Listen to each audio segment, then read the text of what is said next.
بسم اللہ الرحمن الرحیم۔ مامون الرشید بن ہارون الرشید کا اصل نام عبداللہ تھا۔ باپ نے مامون کا خطاب دیا تھا اور کنیت ابو العباس تھی۔ بروز جمعہ نصف ربیع الاول سن 170 ہجری میں پیدا ہوا۔ جس رات مامون الرشید پیدا ہوا اسی رات بادی کا انتقال ہوا۔ اس کی ماں کا نام مراجل تھا جو مجوسی نسل ام ولد تھی اور چلہ یعنی ایام نفاس ہی میں مر گئی تھی۔ مراجل بادغیس علاقہ ہرات میں پیدا ہوئی تھی۔ علی بن عیسیٰ گورنر خراسان نے اس کو ہارون الرشید کی خدمت میں پیش کیا تھا۔ مامون الرشید کو آغوش مدر میں پرورش پانے کا موقع نہیں ملا۔ ہارون الرشید نے اس کی پرورش اور تربیت میں خصوصی توجہ مبذول رکھی تھی۔ 5 برس کی عمر میں قصائی نجومی اور یزیدی کی شاگردی میں دیا گیا۔ ان دونوں استاذوں نے اس کو قرآن مجید اور ادب عربی کی تعلیم دی۔ 12 برس کی عمر میں جبکہ مامون اپنی ذہانت اور اللہ تعالیٰ کی عطا کردہ ذکاوت کی بدولت اچھی دستگاہ پیدا کر چکا تھا، جعفر برمکی کی اتالیکی میں سپرد کیا گیا۔ اسی سال یعنی سن 182 ہجری میں اس کو ہارون نے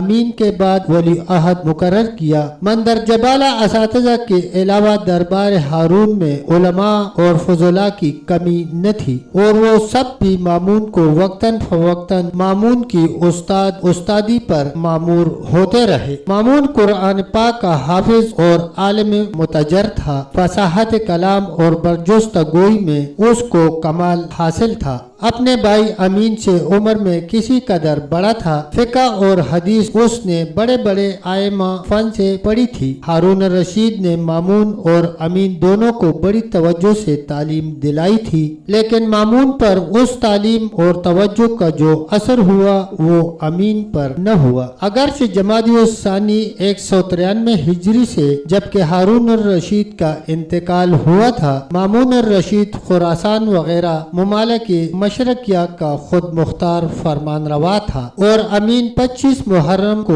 بوقت شب مقتول ہوا۔ جب مامون کو امین کے مقتول ہونے کا حال معلوم ہوا اور بغداد میں اس کی فوج کا تسلط قائم ہوا، اہل بغداد نے مامون کو خلیفہ تسلیم کر لیا تو مامون نے اپنے وزیر فضل بن سہل کے حقیقی بھائی حسن بن سہل کو جہال، فارس، اہواز، بصرہ، کوفہ، حجاز اور یمن وغیرہ 9 مفتوحہ ممالک کی حکومت عطا کر کے بغداد کی جانب روانہ کیا۔ ہرثمہ بن عین اور طاہر بن حسین نے یہ تمام علاقہ فتح کیا تھا اور انہی 2 سپہسالاروں کی پامردی سے یہاں تک نوبت پہنچی تھی کہ مامون کو اہل بغداد نے خلیفہ تسلیم کیا اور امین مقتول ہوا۔ طاہر جس نے سب سے زیادہ کارہائے نمایاں انجام دیے تھے، اس بات کا متوقع تھا کہ اس کو ان 9 مفتوحہ صوبوں کی حکومت عطا ہوگی، مگر خلاف توقع حسن بن سہل کو یہ حکومت ملی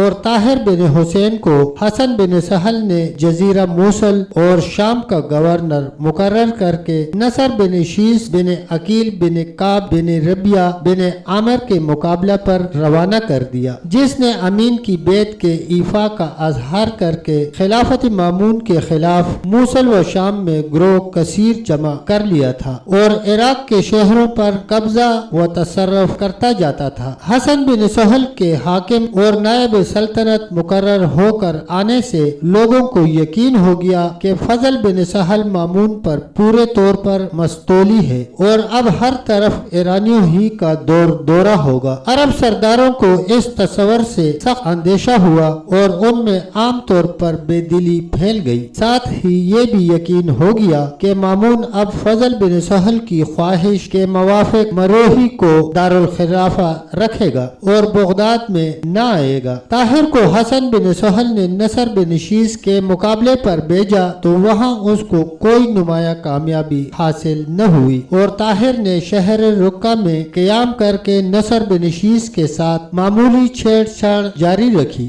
رقہ ہی میں طاہر کے پاس خبر پہنچی کہ خراسان میں اس کے باپ حسین بن زریق بن مصعب نے